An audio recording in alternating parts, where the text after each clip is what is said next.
오늘 비유의 말씀은요, 분명하게 예수님이 다시 오심에 대해서 말씀하고 있습니다. 예수님 다시 오심을 항상 깨어 준비해야 할 것과 동시에 예수님께서 다시 오신 이유는 두 번의 기회가 주어지지 않는다라고 하는 경고의 말씀을 오늘 본문에서는 우리에게 하고 있습니다. 오늘 비유의 말씀은 결혼 잔치와 관련해서 하는 말씀인데요. 이 비유를 좀 더 정확하게 이해하기 위해서는 고대 이스라엘의 결혼 풍습을 먼저 이해하는 것이 중요합니다. 고대 이스라엘에서는 결혼을 세 단계에 걸쳐서 했다고 합니다. 첫 번째는 총각과 처녀의 아버지가 서로 계약과 언약을 맺는 것입니다. 당사자들이 만나보지도 않고 아버지들이 우리 아들과 당신의 딸을 함께 혼인시킵시다, 결혼시킵시다 라고 하는 계약을 맺는 의식을 합니다. 두 번째는 약혼식입니다. 결혼을 할 처녀 총각이 가족과 친구들, 친지들 앞에서 결혼의 약정을 맺으며 온 삶을 다해 헌신하겠다라고 하는 약속 그리고 다짐을 하는 것입니다. 오늘날의 결혼식과 동일한 의미를 가지고 있는 것이 이 약혼식입니다. 약혼식을 올리고 결혼하게 헤어지면 이혼입니다. 예수님을 잉태했던 마리아와 요셉이 정혼한 관계에 있었다는 것은 성경이 기록한 이 기간을 말하는 것입니다. 이 기간에 바람피면 이혼입니다. 이 기간에 다른 사람을 만나면 이혼입니다. 요셉은 지혜로워서 조용히 끊고자 하되 했습니다. 너무도 마리아를 사랑했기 때문에 그렇게 했을 것입니다. 자, 그리고 세 번째 단계가 오늘 비유의 말씀의 주요 내용인데요. 1년 후에 약혼식을 하고 1년 후에 커다란 결혼 예식을 치릅니다. 신랑과 신랑의 친구들이 우르르르 몰려서 신부와 신부의 친구들이 있는 그 집으로 갑니다. 그리고 다 데리고 다시금 신랑의 집으로 우르르르 갑니다. 그것도 밤 늦은 시간에. 그리고 나서 결혼식과 연애를 개최합니다. 아주 흥이 나고 아주 신이 나고 아주 재미있고 아주 유쾌하고 아주 즐겁게 정말 가족과 친척들과 온 동네가 다 잔치를 흥에 겨워서 벌이는 것입니다. 고대 이스라엘에서는 이 결혼잔치를 무려 일주일 동안 7일 동안이나 했다고 합니다. 규모가 대단했겠죠. 어마어마했을 것입니다. 아주 많은 사람들이 모여서 크게 이 결혼을 축하했을 것입니다. 고대 이스라엘은 이런 결혼식을 국가적으로도 참으로 중요하게 생각했습니다. 율법에 의하면 막 결혼한 신랑은 전쟁 중에도 1년 동안 군대를 부르지 못하게 되어 있습니다. 신명기 24장 5절인데요. 신명기 24장 5절에 결혼을 해서 1년 동안은 군대에 보내지 않습니다. 아무 직무도 맡기지 않습니다. 1년 동안 한가하게 집에 있으면서 아내를 즐겁게 해줘야 합니다. 처음 저는 이 말씀을 접했을 때요, 와우, 달고 오묘한 이 말씀, 진리의 말씀, 생명의 말씀, 이 말씀 내가 꼭 실천하리라, 이렇게 마음을 먹었습니다. 어떻게 이런 꿀같이 단 말씀이 성경에 있을까? 아주 너무 큰 은혜와 감동을 받고 결혼하고 실천을 하겠다라고 잠시 생각한 적이 있었습니다. 잠시. 그만큼 아내를 행복하게 해줘라, 이렇게 신랑과 신부의 돈독한 관계, 행복에 대해서 강조를 하고 있는 것이죠. 지금 오전이라 남편분들은 많이 없으신데 남편들이요, 아내를 즐겁게 해주시기를 축복합니다. 아내분들이 아멘을 크게 하셨습니다. 네. 아내를 행복하게 하고 소중한 아내를 위해서 많이 헌신하시는 남편분들 되시기를 축복합니다. 오늘 이 비유의 말씀은 신랑이 친구들과 함께 신부 집으로 올 것을 기다리고 있는 열 처녀에 대한 이야기로 시작을 하고 있습니다. 본문을 함께 살펴보겠습니다. 마태복음 25장 1절 말씀 보겠습니다. 그때에 천국은 마치 등을 들고 신랑을 맞으러 나간 열 처녀와 같다 하리니. 여기 등장하는 열 처녀는 오늘날로 말하면 신부 들러리입니다.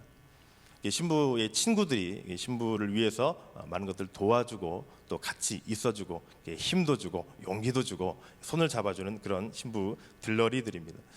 신부 들러리들이 등을 들고 있었다고 했는 이것은 커다란 횃불, 긴 장대를 다는 그 커다란 횃불을 얘기하는 것입니다.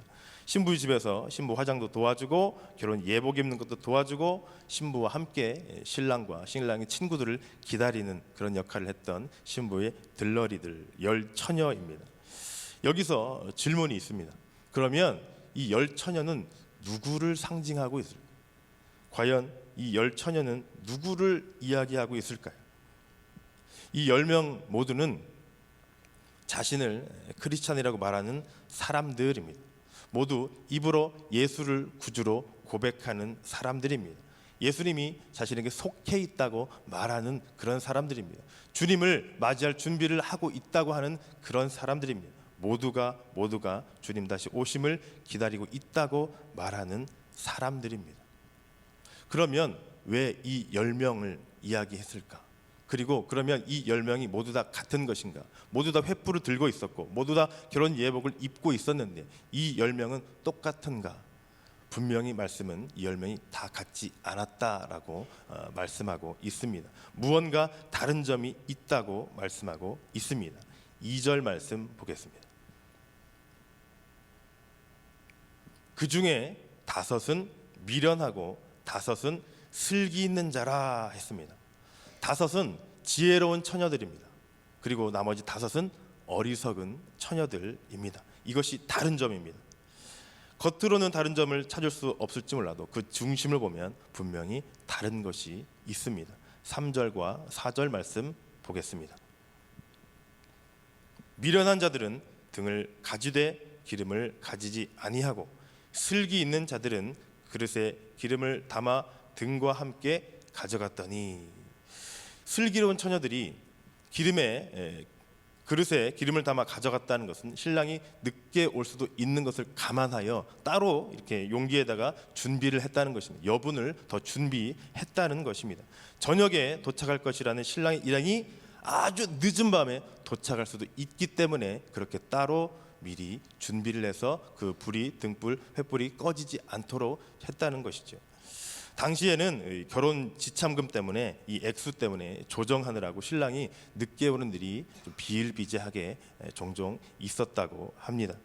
그리고 신부 몸값을 제대로 지불하지 않으면 신랑은 신부를 데려올 수 없기에 이것은 철저하게 준비를 해서 가야 됐어서 그래서 좀 더 시간이 지체됐을 수도 있다고 합니다.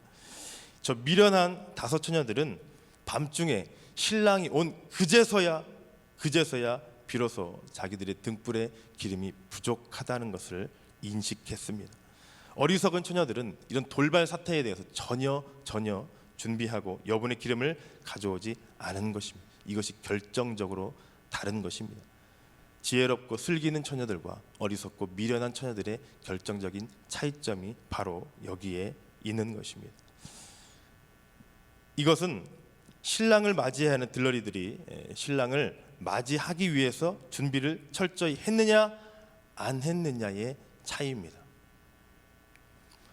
결혼식에 참석해서 신부를 도와주는 열처녀, 신부 들러리로서의 역할을 제대로 했느냐 안 했느냐, 신랑이 늦게 올 것을 알고 있으면서도 언제 올지 모르는 그 상황에서도 이 신부 들러리들은 준비를 했느냐 안 했느냐, 이 차이입니다. 우리들의 삶을 통해서 이 열처녀들의 모습이 우리들의 삶에서 어떻게 비춰주는가를 볼 수가 있습니다. 예수 그리스도를 믿는 우리들은 과연 이 땅 가운데 살아가면서 주님 오실 날을 맞이하고 있는가? 주님을 갑자기 오셨을 때에 우리가 어떻게 대처할 수 있는 그 방안과 그 준비가 지금 자세와 태도와 믿음과 삶이 우리 가운데 있는가, 이것을 이 말씀을 통해서 보여주고 있는 것입니다. 세상으로부터 손가락질 받는 사람이 아니라 우리를 통해서 그리스도의 형상을 보여줄 수 있는, 그리스도의 향기를 풍겨낼 수 있는, 그리스도의 기쁨을 사랑을 전해줄 수 있는 우리의 삶이 돼야 될 것입니다. 그렇지 않는 삶을 산다면 야고보 사도가 말씀하는 죽은 믿음을 소유하고 있는 사람들입니다. 어리석은 5 처녀들입니다. 주님께서 기대하시는 아름다운 믿음의 열매를 전혀 맺지 않을 뿐더러 오히려 더 악영향을 끼치게 되는 것입니다. 열매 없는 믿음, 삶의 변화가 없는 믿음, 그리스도의 향기를 전혀 내뿜지 못하는 죽은 믿음입니다. 여분의 기름을 준비하지 않은 어리석은 5 처녀와 같은 그러한 믿음이요, 그러한 삶인 것입니다. 5절 말씀 보겠습니다. 신랑이 더디옴으로 다 졸며 잘세라고 되어 있습니다. 일반적인 삶 속에서 잠을 자는 것 별 문제 없습니다. 잠 잘 자야 합니다. 잠을 잘 자야 건강에도 좋습니다. 잠을 자는 것이 문제가 되는 것은 아닙니다.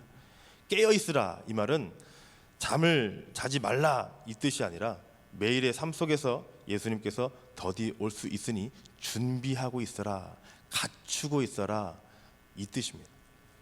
잠을 자는 것이 문제가 아니라 잠자는 중에 주님이 오셨는데 깨어났을 때 주님 맞을 준비가 되어 있는가, 이것이 문제입니다. 지금 주님께서는 이 미련한 처녀들만 잠을 잤다라고 말씀하시 않습니다. 다 졸며 잘세, 10명의 이 처녀들이 다 졸았습니다. 다 잠을 잤습니다. 그러면 뭐가 문제인가?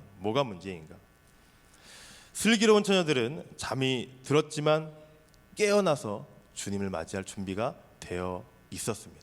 그러나 미련하고 어리석은 처녀들은 졸고 있었고 깨어나서 주님을 맞이할 준비가 전혀 되어 있지 않았던 것입니다. 우리가 명심해야 될 것은 신랑이 우리가 기대했던 그 시간에 온다는 것이 아닙니다.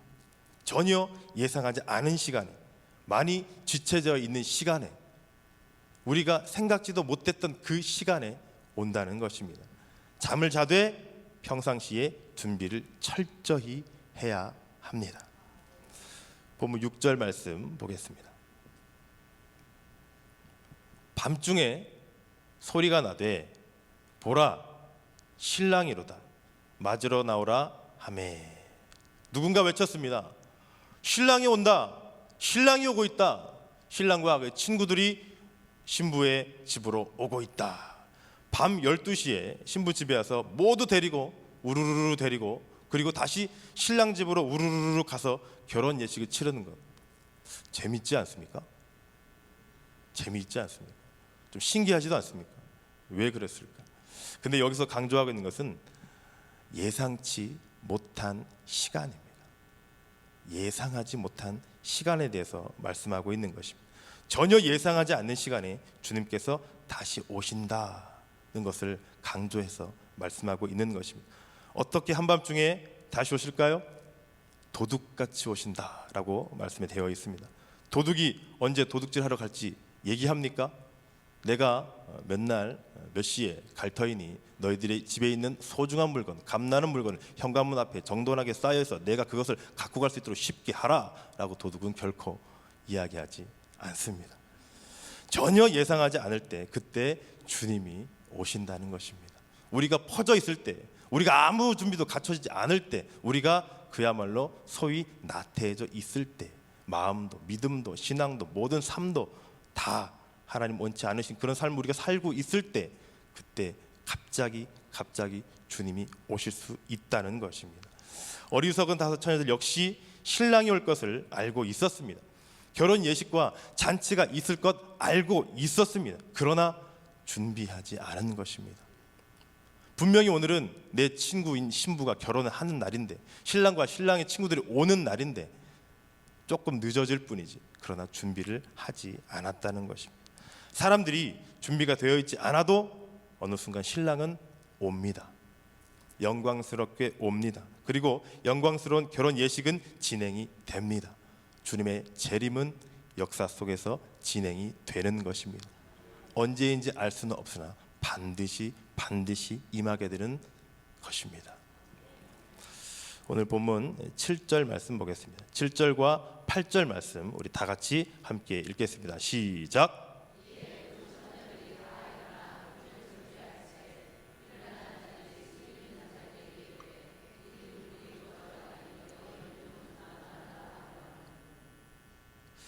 신랑의 도착이 많이 지연되어서 횃불에 타고 있던 기름이 다 꺼져갑니다. 그리고 슬기롭게 더욱 기름을 많이 준비한 처녀들에게 미련하고 어리석은 처녀들은 조금만 나눠 달라고, 너희들이 갖고 있는 그 기름 우리에게도 주어서 우리도 같이 그 잔치에 참여하게 해달라고 요청을 합니다. 9절 말씀 보겠습니다. 슬기 있는 자들이 대답하여 이르되 우리와 너희가 쓰기에 다 부족할까 하노니 차라리 파는 자들에게 가서 너희 쓸 것을 사라 하니, 우리가 쓰기에도 부족하다. 너희에게 나눠주면 우리도 어렵게 된다. 우리도 이 불이 꺼지게 된다. 그래서 차라리 파는 사람한테 가서 사라라고 이야기를 합니다. 누군가는 이것을 보고 이기적이라고 말할 수도 있을 것입니다. 아니, 그 가진 거 가지고 조금 나눠서 같이 콩 한 쪽이라도 나눠 먹으라고 했는데 그걸 나눠서 하면 얼마나 좋아. 사이도 좋고 사랑하고 서로 부둥켜 안고, 그래 우리는 한 형제요 한 자매야 이러면서.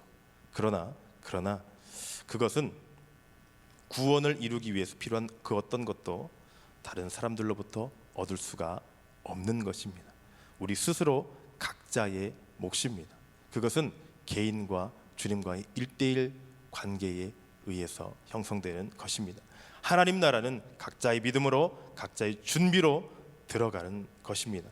하나님 나라는 각자의 믿음, 각자의 신앙, 각자의 고백을 통해서 하나님 나라에 들어가게 되는 것입니다. 우리 가족이 믿는다고, 내 친척이 믿는다고, 내 주변의 사람 믿는다고 나도 그 교회에 그냥 있다고 구원받는 것 아닙니다. 내 고백, 내 신앙, 내 믿음, 내가 하나님 앞에 나아가는 그 과정이 필요한 것입니다. 이것 신앙 경력이 오래되었다고 물론 되는 것도 아닙니다. 진정한 하나님을 향한 그 고백과 믿음에 나아가는 삶이 있어야 되는 것입니다. 구원은 오직 여러분 자신의 믿음, 예수님을 구주로 믿는 것, 그분의 피가 내 모든 죄를 사했다는 믿음만으로 가능한 것입니다. 기름 다른 사람에게 빌릴 생각은 추호도 하지 마시고, 내가 준비해서, 내가 주님을 맞이해서 내가 천국 잔치에 들어가는 여러분 되시기를 축복합니다. 기름 나눠줄 것도 없고 나눠 가질 것도 없습니다. 다른 사람을 통해서는 우리가 구원을 받을 수가 없습니다. 오직 예수 그리스도 그분을 통하여서만 구원을 받을 수 있는 것입니다. 이기적인 것과는 전혀 다른 문제입니다. 주님과 나와의 1:1적인 관계의 문제입니다. 그것은 하나님을 향한 우리의 믿음이 되어야 될 것입니다. 오늘 본문 10절 말씀 보겠습니다. 10절 말씀에 보니까 그들이 사러 간 사이에 신랑이 오므로 준비하였던 자들은 함께 혼인잔치에 들어가고 문은 닫힌지라. 그 후에 남은 처녀들이 와서 이르되 주여 주여 우리에게 열어주소서 했습니다. 준비하지 않은 처녀들이 기름을 사러 간 사이에 준비된 처녀들만 혼인잔치에 들어간 것입니다. 그리고 문은 닫혔습니다. 확실하게 닫혔습니다. 다시 결코 열어주지 않습니다. 신랑이 도착한 이후에는 어떤 기회도 주어지지가 않습니다. 아직 구원의 문이 열려 있을 때, 가능성이 있을 때 우리는 준비되어져야 될 것입니다. 그리고 다시 오실 주님을 맞이해야 될 것입니다. 슬기로운 처녀와 미련한 처녀의 결정적인 차이는 기름을 준비한 것과 기름을 준비하지 않은 것의 차이였습니다. 준비성, 이것이 그들의 결정적인 차이입니다. 일반적으로 준비성은 매우 중요합니다. 평상시에 늘 준비하는 사람은 그 무언가를 잘 할 수 있습니다. 학생들 얘기를 또 많이 할 수 있는데요, 시험을 앞둔 학생들은 시험을 준비해야 합니다. 그 시험을 잘 치를 수 있도록 최선을 다해서 자신의 능력이 얼마인지 모르나 결과는 하나님께 맡기며 그것은 준비하는 것은 내 몫입니다. 그렇게 해야 됩니다. 무언가 중요한 프로젝트를 앞두고 있다. 그러면 그것을 위해서 열심히 최선을 다해서 준비를 해야 합니다. 그래야만 그 성과를 볼 수 있는 것이죠. 준비하는 삶, 깨어있는 삶, 대처할 수 있는 삶, 우리 가운데 필요한 삶입니다. 우리 인생에, 그리고 하나님 나라에 우리가 준비되어지는 삶이 되기를 예수님의 이름으로 축복합니다. 하나님 나라 준비하는 사람이 차지할 수 있습니다. 보통 우리는 80에서 100년의 인생을 살아가는데요, 공부도 하고 집도 사고 차도 사고 연금도 붓고 보험도 넣고 많은 것 준비합니다. 그러나 우리가 살 영원한 집에 대해서는 준비가 많이 미약함을 볼 수 있습니다. 우리 인생을 위해서도, 이 땅의 현재의 삶을 위해서도 많이 준비하는데, 갖고 연마하는데 하나님 나라를 위해서는 얼마나 준비하고 있는가, 우리가 다시 한번 생각해 봐야 될 부분입니다. 영원한 집을 위해서 준비하는 것 잊으면 안 됩니다. 오늘 본문에 기름을 준비하지 않은 처녀들에게는 신랑이 오는 것이 당황스러웠을 것입니다. 기름이 준비되어 있지 않기 때문에 그렇습니다. 그러나 기름을 충분히 준비한 지혜롭고 슬기로운 처녀들은 신랑이 어서 오기를, 빨리 오기를 기다렸을 것입니다. 준비된 사람은 정말을 평안한 마음으로, 기대하는 마음으로 맞이합니다. 그러나 준비되지 않은 사람은 당황스러운 마음으로, 두려운 마음으로, 불편한 마음으로, 불확실한 마음으로 맞이하게 될 것입니다. 여기 계신 모든 분들은 준비가 다 되고 철저하게 돼요. 어서 오시옵소서, 신랑을 맞이할 준비가 다 된 여러분 되시기를 축복합니다. 우리는 자기들에게 맡겨진 사명과 그 소임을 다하여 깨어 있어야 합니다. 우리와 우리의 가정과 우리의 교회가 잠자는 삶을 벗어버려야 됩니다. 옛사람을 벗어버려야 됩니다. 새로운 사람을 입어야 되는 것입니다. 하나님의 나라와 의를 구하도록 나아가야 될 것입니다. 그리고 우리 교회가 믿음으로 기도하고 항상 성령 안에서 깨어있기를 구하며 나아가야 될 것입니다. 에베소서 6장 18절 말씀, 에베소서 6장 18절 말씀에 모든 기도와 간구를 하되 항상 성령 안에서 기도하고 이를 위하여 깨어 구하기를 항상 힘쓰며 여러 성도를 위하여 구하라 했습니다. 하늘비전교회는 기도를 참 많이 하는 교회입니다. 하늘비전교회는 참 하나님 앞에 진실로 바로 서기 위해서 많이 노력하는 그런 교회입니다. 우리 교회에서 기도한다는 것, 깨어있는다는 것, 구한다는 것, 하나님 앞에 나아간다는 것 축복입니다. 힘겨운 일 아닙니다. 이건 축복입니다. 하나님 앞에 더욱더 준비되어지는 여러분 되시기를 축복합니다. 12절 말씀 보겠습니다. 대답하여 이르되 진실로 너희에게 이르노니 내가 너희를 알지 못하노라 하였느니라. 두 번의 기회는 없습니다. 한 번의 기회만 있습니다. 내가 너희를 알지 못하노라. 결코 우리는 이런 말 들어서는 안 되겠습니다. 우리들의 매일 삶 속에서 예상치 못할 때 우리 주님을 맞이할 수 있는, 언제든 맞이할 수 있는 준비된 삶이 우리 가운데 있어야 될 것입니다. 오늘 비유의 마지막에 예수님이 결론을 말씀하십니다. 13절 말씀 보겠습니다. 그런즉 깨어 있으라. 너희는 그날과 그때를 알지 못하느니라 했습니다. 하나님의 나라가 오는 그 종말의 시간을 알 수 없다는 것입니다. 우리 종말은 둘 중에 하나입니다. 예수님이 다시 오시는 그 재림의 순간, 그리고 또한 우리의 생이 다하는 그 순간. 사실 그 둘 어느 것도 언제인지 알 수가 없습니다. 우리 예수님이 언제 다시 오실지 알 수 없으나 그날은 천사도 아들도 모르고 오직 아버지만 아신다고 했습니다. 하나님이 왜 이렇게 하셨을까요? 만약에 우리에게 저기 다른 단체에서 얘기하는 것처럼 하나님이 언제 어느 날 오신다라고 우리에게 말씀하셨다면, 성경에 기록되어 있었다면, 아니면 정말 신령한 어떤 예언자가 나타나서 얘기를 한다면, 과연 우리에게 그러한 몇 날 몇 시에 대한 확실한 오실 거라는 믿음이 우리 가운데 있다면 과연 우리는 온전하고 올바른 신앙생활을 할 수 있을까? 그날을 확실히 안다면 우리는 과연 어떻게 거기에 대해서 반응을 할 수 있을까? 항상 깨어 있으라는 말은 항상 준비되라는 말씀입니다. 항상 긴장하고 있으라는 말씀입니다. 항상 주님을 맞이할 그 순간을 기다리고 있으라는 말씀입니다.